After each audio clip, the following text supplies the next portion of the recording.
तो the great Nicobar project एक बहुत ही बड़ा और उतना ही विवादास्पद इंफ्रास्ट्रक्चर प्रोजेक्ट जो कि एक बेहद नाजुक इकोसिस्टम में है। इसे अभी अभी भारत के नेशनल ग्रीन ट्राइब्यूनल से आप कह सकते हैं एक बड़ी हरी झंडी मिल गई है।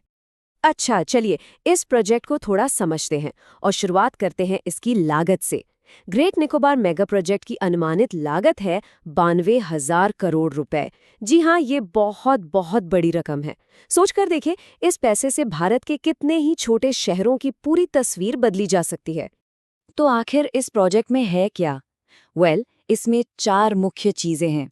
एक ट्रांसशिपमेंट पोर्ट, एक इंटरनेशनल एयरपोर्ट, एक पावर प्लांट और एक पूरी की पूरी टाउनशिप। मतलब मकसद सिर्फ एक बंदरगाह बनाना नहीं है, बल्कि उस द्वीप को पूरी तरह से बदलने और एक नए इकोनॉमिक हब बनाने की तैयारी है। अब ये फैसला रातों रात नहीं आया, इसका एक पूरा कानूनी सफर रहा है।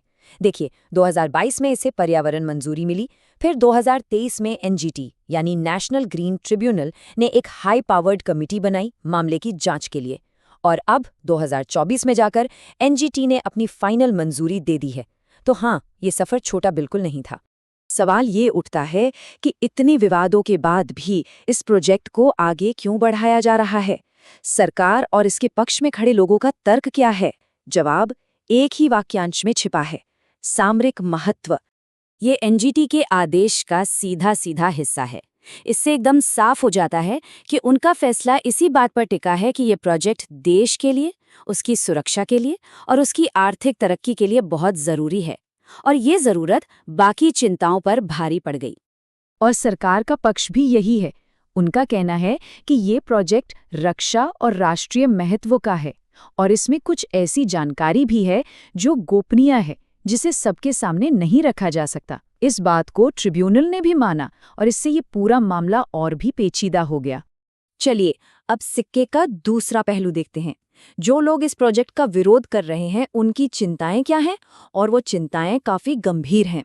तो जो याचिकाकर्ता कोर्ट गए, उनकी मुख्य चिंताएं ये थी: कोरल रीफ को खतरा, लेदरबैक कछुओं के घोंसले बनाने की जगहों का उजड़ना, प्रोजेक्ट का कुछ हिस्सा प्रोटेक्टेड एरिया में होना, और सबसे जरूरी, वहां रहने वाली निकोबारी और शोम्पेन जनजातियों के अधिकार। ये सिर्फ पेड़ पौधों की लड़ाई नहीं, ये वहां के मूल निवासियों के हक और उनके भविष्य की भी लड़ाई है। अब देखिए, एक बहुत ही दिलचस्प तकनीकी बहस भी हुई। याचिकाकर्ताओं ने कहा कि जो एनवायरमेंटल इम्पैक्ट असेसमेंट यानी ईआईआर रिपोर्ट बनी, वो सिर्फ एक सीजन के डेटा पर आधारित थी, जबकि नियम 3 सीजन के डेटा का है। वहीं सरकार ने जवाब दिया कि वहां ऐसे कोई हाई इरोजन यानी कटाव वाले इलाके हैं ही नहीं, इसलिए 3 सीजन के डेटा की जरूरत ही नहीं थी। तो यहाँ वैज्ञानिक आधार पर ही सीधी टक्कर है। और पर्यावरण से भी बढ़कर एक मानवीय पहलू है। वहां की स्थानीय जनजातियों का आरोप है कि जंगल की जमीन पर उनके अधिकारों को अभी तक सेटल नहीं किया गया है। और इतना ही नहीं, प्रशासन पर उन्हें अपनी सदियों पुरानी जमीन छोड़ने के लिए मजबूर करने का भी आरोप है। ये एक बहुत ही गंभीर आरोप है।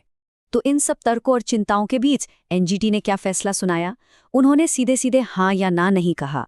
ये एक सशर्त मंजूरी है, यानी मंजूरी कुछ शर्तों के साथ दी गई है। और ये वो शर्तें हैं। एनजीटी ने पर्यावरण मंत्रालय को साफ साफ आदेश दिया है। कोरल रीफ को बचाना होगा, वैज्ञानिक तरीकों से कोरल को फिर से उगाना होगा, कंस्ट्रक्शन से जो तटीय कटाव होता है उसे रोकना होगा, और कछुओं और पक्षियों की नेस्टिंग साइट्स यानी घोंसले बनाने की जगहों को भी बचाना होगा। तो ये सिर्फ मंजूरी नहीं, साथ में जिम्मेदारियों की एक लंबी लिस्ट है। एक और बड़ी चिंता ये थी कि प्रोजेक्ट का हिस्सा सबसे संवेदनशील कोस्टल रेगुलेशन जोन यानी CRZ 1A में आ रहा है। इस पर एनजीटी ने कहा कि एक कमेटी ने जांच की है और ये पाया है कि प्रोजेक्ट का कोई भी हिस्सा इस जोन में नहीं आता। तो इस चिंता को ट्रिब्यूनल ने खारिज कर दिया। लेकिन क्या एनजीटी का ये फैसला ही आखिरी फैसला है? क्या अब प्रोजेक्ट पर काम शुरू हो जाएगा? नहीं, कहानी अभी बाकी है। लड़ाई अभी खत्म नहीं हुई है।